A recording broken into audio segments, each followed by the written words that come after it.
ದೈಹಿಕವಾಗಿ ಮತದಾನಕ್ಕೆ ಬಂದು ಅವ್ರು ಮತದಾನ ಮಾಡಿ ನಾವು ನಿಜವಾಗ್ಲೂ ಜಾತ್ಯತೀತ ಪಕ್ಷಗಳಿಗೆ ಓಟ್ ಹಾಕಿದ್ದೀವಿ ಅಂತಕ್ಕಂಥ ದೃಢ ನಿರ್ಧಾರದಲ್ಲಿ ಇವತ್ತು ಬಿಹಾರದ ಮತದಾರ ಟಿ ವಿಗಳ ಮುಂದೆ ಕೂದು ಕಾಯ್ತಾ ಇದ್ದಾನೆ. ಆದರೆ ತಾಂತ್ರಿಕವಾಗಿ ಪ್ರಜಾಪ್ರಭುತ್ವದಲ್ಲಿ ತಾಂತ್ರಿಕವಾಗಿ ಅದು ಅನೌನ್ಸ್ ಆಗಬೇಕು. ಅದು ನಿಧಾನವಾಗಿ ಆಗುತ್ತೆ. ತಾವು ಹೇಳಿದಾಗ ಈಗ ಅಂಚೆ ಮತದಾನ ನಡೀತಾ ಇರೋದ್ರಿಂದ ಯಾವುದು ಅದು ಇರೋದಿಲ್ಲ. ಓಪನ್ ಆಗಿರಬಹುದು, ಇಷ್ಟೊತ್ತಿಗೆಲ್ಲ ಇವೆ ಮಷಿನ್ಗಳು ಕೂಡ ಓಪನ್ ಆಗಿರಬಹುದು. ಅಂಚೆ ಮತಗಳ ಎಣಿಕೆ ಪೂರ್ಣ ಆಗಿದೆ ಅನ್ನುವಂತಹ ಮಾಹಿತಿ ಬರ್ತಾ ಇದೆ. ಇದೀಗ ಇವಿಎಂ ಮತ ಎಣಿಕೆ ಕಾರ್ಯ ಆರಂಭ. ಸೊ ಇವಿಎಂ ಮತ ಎಣಿಕೆ ಕಾರ್ಯ ಆರಂಭ ಆಗ್ತಾ ಇದ್ದ ಹಾಗೆ ಅಸಲಿ ಆಟ ಏನು ಅನ್ನೋದು ಬಹಿರಂಗ ಆಗ್ತಾ ಹೋಗುತ್ತೆ. ಮತದಾರರ ಪ್ರಭುಗಳು ಏನು ಬರೆದಿದ್ದಾರೆ, 2,000ಕ್ಕೂ ಚಿಲ್ಲರೆ ಅಭ್ಯರ್ಥಿಗಳ ಭವಿಷ್ಯ ಅನ್ನೋದು ಒಂದೊಂದೇ ಈಗ ಖುಲಾಸೆ ಆಗೋದಕ್ಕೆ ಆರಂಭ ಆಗಿದೆ. ಸತ್ಯ ದರ್ಶನವಾಗುವಂತಹ ಸಮಯ ಬಂದಿದೆ. ರಾಮಕೃಷ್ಣ ಅವರೇ, ನಾನ್ ಕೇಳಿದ ಪ್ರಶ್ನೆ ವೆರಿ ಸಿಂಪಲ್.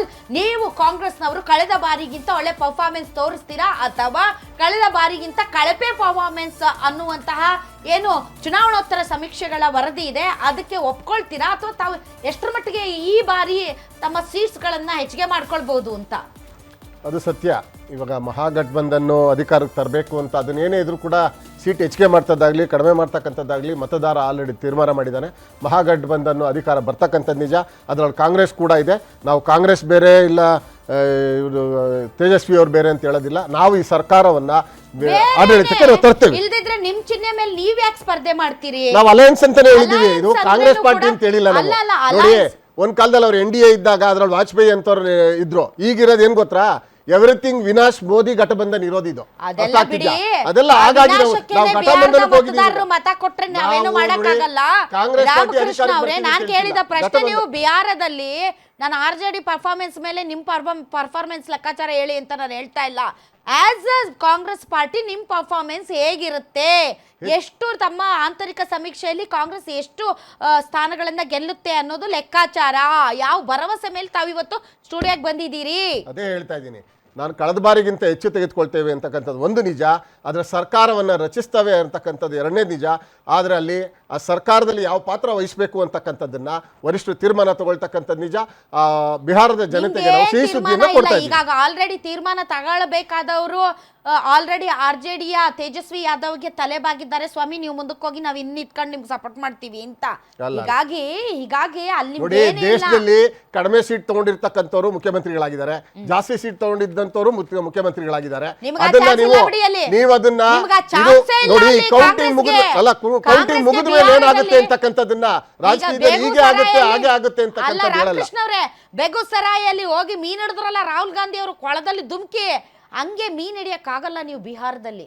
ಏನಿದ್ರು ಅವ್ರು ಮಾಡ್ಕಟ್ಟಿ ತಿನ್ಕೊಂಡು ಸುಮ್ನೆ ಎದ್ ಬರ್ಬೇಕಷ್ಟೇ. ಅಲ್ಲ ಸರಿ, ವಿಶ್ಲೇಷಣೆ ನಾವು ರಾಜಕೀಯದಲ್ಲಿ ಯಾರು ಜಾತ್ಯತೀತ ಶಕ್ತಿಗಳ ಮುಂದೆ ಅವ್ರ ಮುಂದೆ ಬರ್ತೀವಿ ಅಂದ್ರೆ ಅವ್ರಿಗೂ ಕೊಡಕ್ ಶಕ್ತಿ ಇದೆ. ಬಿಹಾರದಲ್ಲಿ ಎಲ್ಲರೂ ಜಾತ್ಯತೀತ. ಜೆಡಿಯು ಏನು ಕೋಮುವಾದಿ ಪಕ್ಷನ ಅಲ್ಲ ಸರ್. ಕಳೆದ ಅವಧಿಯಲ್ಲಿ RJD ಜೊತೆನೂ ಇತ್ತು, ಬಿಜೆಪಿ ಜೊತೆನೂ ಇತ್ತು, ಕಾಂಗ್ರೆಸ್ ಜೊತೆನೂ ಇದ್ರು. ಅದು ಹೇಳಿ, ಕಾಂಗ್ರೆಸ್ ಜೊತೆನೂ ಇದ್ರು.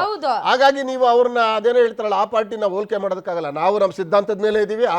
ಇವರು ಲಾಲು ಪ್ರಸಾದ್ ಯಾದವ್ ಅವರ ಸಿದ್ಧಾಂತದ ಮೇಲೆ ಇದೀವಿ. ನಾವು ಸಿದ್ಧಾಂತ ಬಿಟ್ಟು ಹೊರಗೋಗಿಲ್ಲ. ಹಾಗಾಗಿ ಈ ಬಾರಿ ಸಿದ್ಧಾಂತಕ್ಕೆ ಬೆಲೆ ಕೊಡಬೇಕಾಗ್ತದೆ. ಬಿಹಾರದ ಮತದಾರರು ಸಿದ್ಧಾಂತಗಳ ಆಧಾರದ ಮೇಲೆ ವೋಟ್ ಮಾಡೋದು ಬಹಳ ಕಡಿಮೆ ಅಂತ ಅನ್ಸುತ್ತೆ. ಏನ್ ಅನ್ಸುತ್ತೆ ಚಿನ್ನಾರಾಮು ಸರ್? ಬಿಹಾರದ ಮತದಾರರು ಸಿದ್ಧಾಂತ ನೋಡಿ ವೋಟ್ ಹಾಕ್ತಾರ?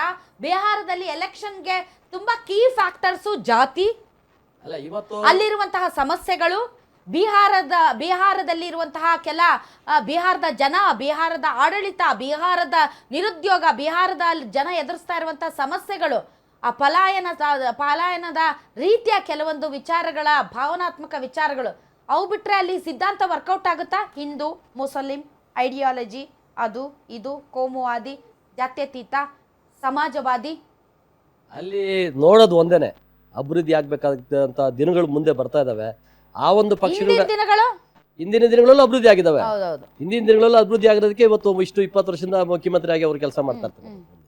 ಎರಡನೇದು, ರಾಜ್ಯದಲ್ಲಿ ದಲಿತ ಸಮಾಜ ಸಂಪೂರ್ಣವಾಗಿ ಇವತ್ತು ಮೋದಿಯವರ ಮತ್ತು NDA ಸರ್ಕಾರ. ಹೌದು, ದಲಿತ ಸಮುದಾಯ ಏನ್ ಮಾಡಿದ್ರಿ ನೀವು ದಲಿತ ಸಮುದಾಯಕ್ಕೆ ಬಿಜೆಪಿ ಅವರಲ್ಲಿ ಬಿಹಾರದಲ್ಲಿ?